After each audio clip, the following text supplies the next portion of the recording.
Today we're tackling one of the most debated topics in real estate, rent versus buy. Let's dive in. With renting, we're talking about the amount that you give your landlord and you never see again. So let's use an example. Let's say you're paying $5,000 in rent. Multiply that by 12, $60,000. That's $60,000 per year you never see again.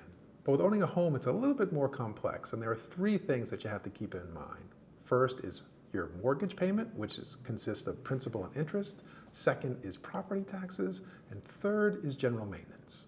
So let's compare apples to apples. We need to understand the money that we are never going to see again in both scenarios. But before we dive in, I want to give a shout out to Humphrey Yang. I saw him do a video on YouTube on this exact topic, but he did it for more of a national view. And what I wanted to do was I wanted to bring it specifically to the New York City real estate market. Okay, back to it. So theoretically, if the cost of home ownership is less than renting, you should look to buy. And conversely, if the cost of renting is less than home ownership, then you should look to rent. To figure this out, we need to take a look at the three main costs of home ownership, divide by 12, and take that number and compare it to what we would pay for rent. To do this, we need to look at property taxes. So the average effective property tax for New York City is 0.88%. I want to look at these to make sure I get them right, which is more than half of the statewide average, which is 1.69%. And in fact, several counties in New York, outside of New York City, have rates that surpass 2.5%, which is more than double the national average of 1.07%. For this example, we're going to keep it simple and we're going to look at a home for $1 million, and then we've got a property tax rate of 0.88%. So if you're looking for what your taxes are per year, it would be $8,800. The next cost is your maintenance costs. Now, if you look at national averages, those are usually budgeted at about 1 to 2%. Because New York City homes usually don't have as much maintenance costs as others in the nation, we're going to use 1% as our number. So if you look at your maintenance costs per year, it would be $10,000. So if we look at those two numbers, the property taxes at 0.88% and maintenance at 1%, you combine those, we'll average it at 1.9%, and that's the total amount you're never getting back per year when you own. Next, we need to figure out the mortgage payment. So if we're looking at 20% down, let's just use that as an average, you're looking at an outlay of $200,000 for $1 million home, and then you'd be financing the balance, which is $800,000. So right now, let's just kind of use 7.5%. It may be a little bit high, but let's just use it for this example. That would give us a mortgage payment every month of $5,594. So just to tie everything together, there are two parts that we're looking at. It's the cost of the down payment plus cost of the debt. And a lot of people call this the opportunity cost. What that means is, let's say you're putting $200,000 down on a home. You want to look at what you could have done with that $200,000 if you put it someplace else. And that's a pretty valid concern. So what we're looking at from an opportunity cost is, what would the opportunity be if you had put that $200,000 into, let's say, the stock market? And this is the first part of the cost of our capital equation. So according to data, the S&P 500 has had a 7.19% return for the past 30 years. And that's adjusted for inflation.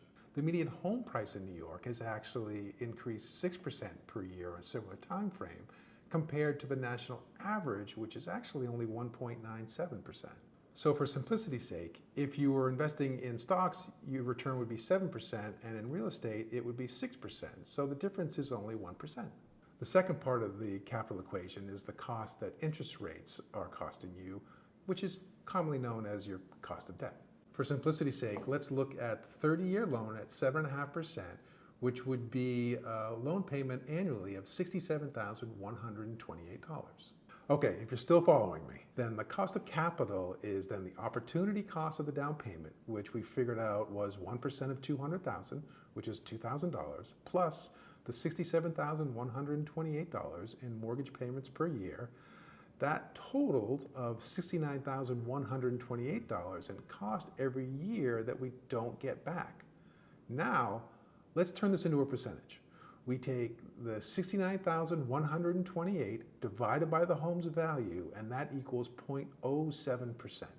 All right, so let's add everything up that we've been talking about already. The property taxes, the maintenance cost, and the cost of capital, and we will come up with a really simple rule. So you add the property tax, which is 0.88%, the maintenance cost, which is 1%, plus 0.07 cost of capital, and our total is 2.58%. And this is the easy guideline we will use to figure out what home ownership looks like on a monthly basis.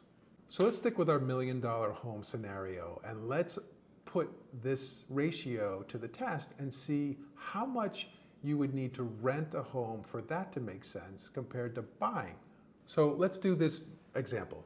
If you're looking to buy a place for $1 million, and we've got our magic number, our ratio is 2.58%, multiply 1 million times 2.58% divided by 12, you're going to get 2,150. So if you can find a $1 million home that rents for less than 2,150, you should rent.